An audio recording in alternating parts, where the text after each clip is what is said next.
Chennai IIT மாணவர் சூரஜின் நண்பர்கள் தாக்கியதால் கை முறிந்ததாக மருத்துவமனையில் அனுமதிக்கப்பட்ட மனிஷ்குமார் மற்ற மாணவர்களை கைகளை உயர்த்தி மிரட்டும் வீடியோ ஒன்றை சூரஜின் நண்பர்கள் வெளியிட்டுள்ளனர்.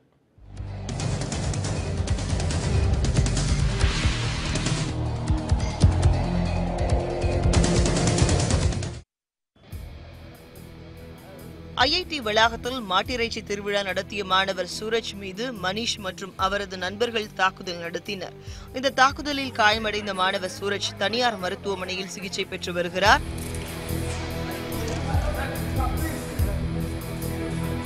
இதனிடையே சூரஜின் நண்பர்கள் தாக்கியதால் கை முறிந்ததாக கூறி மனிஷ் மருத்துவமனையில் சிகிச்சை பெற்று வரும் படங்கள் வெளியானது.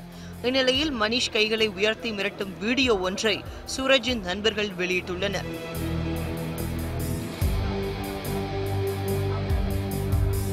சூரஜின் நண்பர்கள் தாக்கியதில் கை முறிந்ததாக கூறி கட்டுப்போட்டுள்ள நிலையில் அவர் கையை உயர்த்தி பேசும் வீடியோவை சூரஜின் நண்பர்கள் வெளியிட்டுள்ளனர்.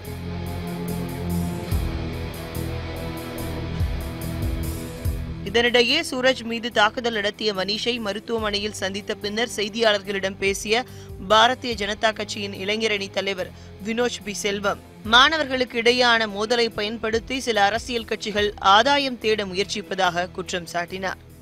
இந்த கைகலப்பை சில திராவிட கட்சிகள், பெரியாரிஸ்ட் போன்றவர்கள், கம்யூனிஸ்ட் போன்றவர்கள் அரசியலாக்க முயற்சித்து வருகின்றனர்.